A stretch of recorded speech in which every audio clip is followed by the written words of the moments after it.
Hello, hello. Almost Shabbat Shalom. And happy Sukkot. We are today in the evening of Sukkot, Tabernacles. Happy times. So yeah, usually I don't do it in. Usually I never did it in a car, but I was like, I never did one in a car. But acoustics are great. There is no noise, and this is not a car really; it's a bus. And so there we are. Every time is a new thing, a new theme, a new park. So Shabbat, that's every week. And today we are in Tabernacles-Sukkot. And what a time. This is the most joyous time in the calendar year. Actually, the only time when one is commanded to be happy. Now, we just passed Yom Kippur, and I want to talk about something that really ties into everything that happened in Israel on the evening of Yom Kippur last week. But everything comes into it. Everything leads into this place of happiness. Now, Sukkot, Tabernacles, it is to remember the times that the Israelites left Egypt and were in the desert and didn't have enough time to they need to have dwelling. So Sukkot tabernacle consists of, it's like a big tent, really, with at least three corners. So the question is, well, why are we celebrating it now instead of April, Passover? Because that's when really they went out. Why don't? So on the surface level, on the story level, we can say, oh well, um, you know, it's easy weather-wise to build a hut, really, in springtime, entering summer. It's easy because the weather is comfortable and so forth. So it was created during this time to add to the effort in going out in this chilly weather and the nippy weather, and to build a sukkah. So this is on the story level. But the bottom level, on the lower level, how can somebody be happy when you know that you have Rosh Hashanah, which is the time of reflection into our own self, into our actions, into our being, where we are, and Yom Kippur, the Atonement Day, like, and this is the happiest time when we're commanded to be happy. Suddenly, I turned into an Israeli accent. Happy, right? So when you have this, it's like you can't really be happy until you finish this test. You have a test going on and you can't really finish it. So you need to pass that. And now after Kippur and Rosh Hashanah, where we atoned and we reflected and we look into things, you can say, now I can rejoice and I can be happy. So the mind is kind of clear. The other question is, how can you command somebody to be happy? I mean, it's not like go to the groceries, get me a bunch of bananas, right? One of the things that really always never fails is to remember what we have. Is the gratitude, is the state of gratitude. That automatically brings us into recognition that we're really millionaires. I mean, think about this. And I'm thinking about this every day. I get up in the morning, thank God. I mean, I got my eyesight. Well, I still need some of these, but I got my eyesight, I got my taste, I got my smell, I got hands, I got feet. Thank God the health is here. So this is already being very rich. Think about those who don't have that. And what would they give to be in that state? So somebody who is blind but has $1 billion, what would he give to get his eyesight back? So we're already billionaires. We're already millionaires. So this is the time of being happy, rejoicing, seeing what is here, and enjoying what we have, and from that place can be building and growing. Now, I want to talk about something that happened in Yom Kippur, on the evening of Yom Kippur last week in Israel. Something that is close to my heart because Israel is where I'm from, and it's my home. And but on the evening of Yom Kippur, a religious group wanted to create to do a Yom Kippur service in the middle of Tel Aviv, and Jews, Israelis were cussing at them, were shooing them away. I mean, I'm being really nice here, but it's been a big uproar. You can't go now in Israel and have a Chabad group have a little table with a tefillin for those who didn't have enough time in the morning to put. Unbelievable. The people were cast away, were shooed away by Jews, by Israelis. Now, I want to say Israel is not just another state within among other nations. Israel is a Jewish state.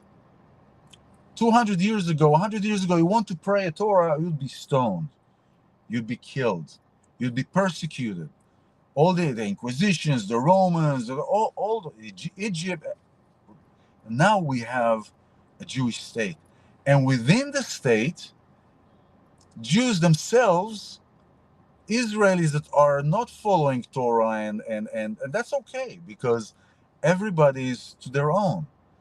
But to persecute your own people, to persecute Jews, and to persecute Judaism, this is what survived. We're the only people that survived among empires came and fell, and we survived thousands of years. And this is because we forget. We forget. I talked about this on a different connotation. Why do we forget? God gave us this great gift about forgetting, so we can forget pain that happens to us, for us, right? That we can forget certain things and we can move on. This is a gift, but it is not a tool to forget God. This is the portion also where Moses, before passing away, tells the people, tells the Israelites, really is teaching leadership. Leadership.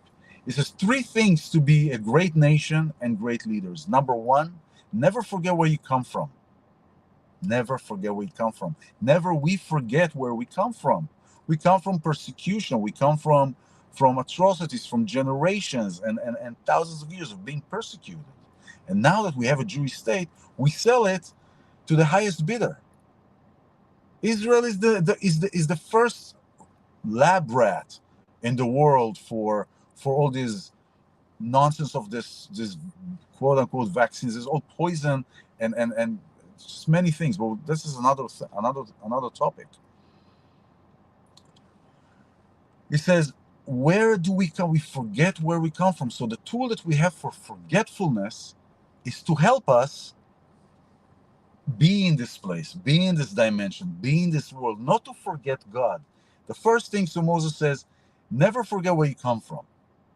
The second thing, always take care of those who are not able to. Don't forget the elders. Don't forget those who can. What is this coronic thing and vaccine and shots did? Killed those who need the most the first. The first line, gone. It's like the pawns. First thing, they're gone. Eliminate them because that way we don't have to pay them. That way we don't have to take care of them. It's the second thing.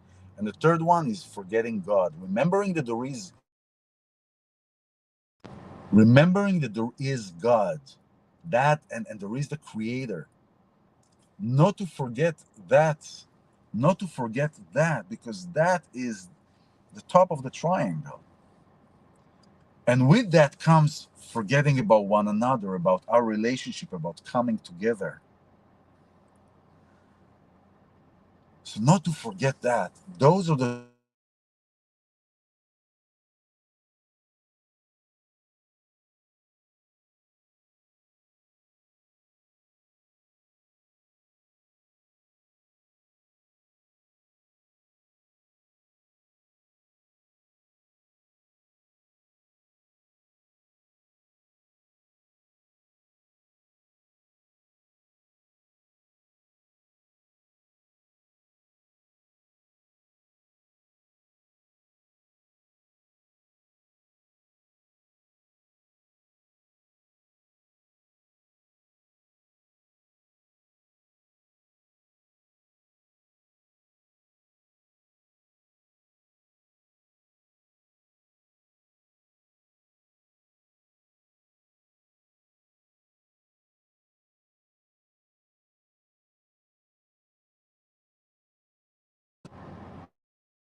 There you are. Thank you. So when we remember God and in our creation, we come into the place of gratitude, and naturally we come to the place of forgiveness. We come to the place of remembering us as a unit, us as one. We are one. We are one. Miksha, one. I don't know that word in English right now. Let's see. Shabbat Shalom, Chuck. Great Sukkot holiday. Forgiveness. I mean, yes, yes. Forgiveness is this forgiveness comes from. Well, this is a big part. This is a big part. I mean, think about. Let me make sure I'm writing the question. Is this forgiveness come from, and what is Judaism philosophy on forgiveness? It is forgiveness. If we don't forgive, we really can't move forward. We look at the Creator. We look at God. We are placed here. What patience and what mercy we are having each and every day. What blessings and what miracles we receive despite of everything. There are those streams that believe about punishment and this, and if you don't do this, no. This is what we were brought up to believe, that there is somebody in heaven that sits and you cannot do this, you cannot do this, you cannot do this, you cannot do this, and if you do this, da da da. Some places, not everybody. I know I grew up like that. But no. And then at the end they say, no, but God really likes you, loves you. Yeah. No.